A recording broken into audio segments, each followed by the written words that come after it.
നമസ്കാരം. ബിഗ് ബോസിന്റെ കാരണവരാരെന്ന് ചോദിച്ചാൽ അത് അനീഷാണ്. ആദ്യത്തെ ക്യാപ്റ്റൻസിയില് തെരഞ്ഞെടുത്തതാണ് അനീഷിനെ. അന്ന് എല്ലാരും ക്യാപ്റ്റനെതിരെ തിരിഞ്ഞിരുന്നു. പക്ഷെ ഇപ്പൊ ഹൗസിലുള്ള ഏറെക്കുറെ എല്ലാവർക്കും എതിർക്കുന്നവരുണ്ടെങ്കിൽ പോലും അനീഷ് നല്ല ഒരു മനസ്സിനുടമയാണെന്നും നല്ലൊരു ഗെയിമർ ആണെന്നും ഏകദേശം ഹൗസിനുള്ളിലുള്ളവർക്കും പൊതുജനത്തിനും മനസ്സിലാക്കി കഴിഞ്ഞു. അനീഷിന്റെ ഓരോ പ്രവർത്തികളും കഴിഞ്ഞ ദിവസം ഷാനവാസിനെ സുഹൃത്തായി ബിഗ് ബോസിന്റെ അടുത്ത് പറയുകയും ആര്യനെ ശത്രുവായിട്ട് പറയുകയും ചെയ്തപ്പോൾ നല്ല ഒരു മനസ്സിന് ഉടമയാണെന്ന് അനീഷ് തെളിയിച്ചിരിക്കുകയാണ്. അതുപോലെ തന്നെ ആദിലയ്ക്കും നൂറയ്ക്കും അനീഷിനോട് കടുത്ത വൈരാഗ്യമുണ്ട്. അതിന് മറ്റു ചില കാരണങ്ങളുണ്ട്. അവരുടെ ലൈഫുമായി ബന്ധപ്പെട്ട ചില പ്രശ്നങ്ങൾ നമുക്കറിയാം.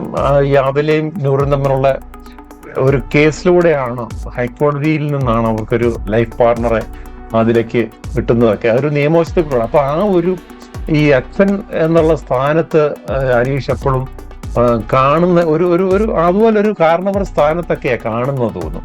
ആ അച്ഛനോടുള്ള ഒരു എതിർപ്പ് ഇവരുടെ മനസ്സിൽ ഇന്നും ഉള്ളതുകൊണ്ടായിരിക്കാം ഒരുപക്ഷെ അനീഷിനെ ആ രീതിയിൽ എതിർക്കുന്നത് തോന്നുന്നു. എന്നാലും മനസ്സുകൊണ്ട് ഒരു കാരണവർ പറയുന്ന കാര്യങ്ങളൊക്കെ ഇവര് മനസ്സുകൊണ്ട് അംഗീകരിക്കുന്നവരാണ്.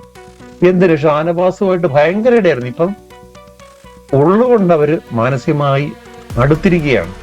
കാര്യം ഇതിനകത്തിൽ ഏറ്റവും കൂടുതൽ എതിർപ്പുണ്ടായിരുന്നു എനിക്ക് തോന്നുന്നത് ആദ്യത്തെ ആഴ്ച തന്നെ പറഞ്ഞു വിടുമെന്ന് തന്നെ തോന്നിപ്പോയ വ്യക്തിയാണ് ഇപ്പോൾ അത് ഭരിക്കുന്നതെന്ന് വേണം പറയാൻ.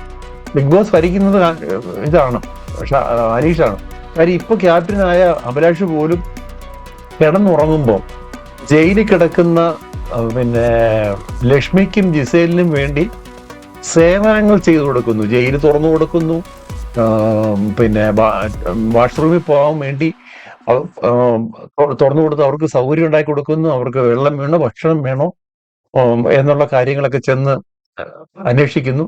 ഈ ആര്യൻ പോയി ജിസേലിന്റെ താങ്ങി പിടിച്ച് അവിടെ നിൽക്കുന്ന ചില പ്രവർത്തികളൊക്കെ കാണുന്നുണ്ട്. പക്ഷെ ഇതൊന്നുമല്ല, ഉത്തരവാദപ്പെട്ട കാര്യങ്ങൾ ആ കണ്ടസ്റ്റന്റ് ജയിലിലായാലും അതുപോലെ തന്നെ നേരത്തെ രേണുസുതി കിടന്നപ്പോഴും ജയിലിൽ പോയവരെ സഹായിക്കുന്ന മനസ്സ് നമ്മൾ അന്വേഷിച്ച് കണ്ടിട്ടുണ്ട്. ചുരുക്കി പറഞ്ഞാൽ അനീഷാണ് ഈ ബിഗ് ബോസിന്റെ കാരണവർ എന്ന് തോന്നിപ്പോ അത് ഏറെക്കുറെ സത്യവുമാണ്. നമുക്ക് മറ്റു അപ്ഡേറ്റിൽ കാണാം. നന്ദി, നമസ്കാരം.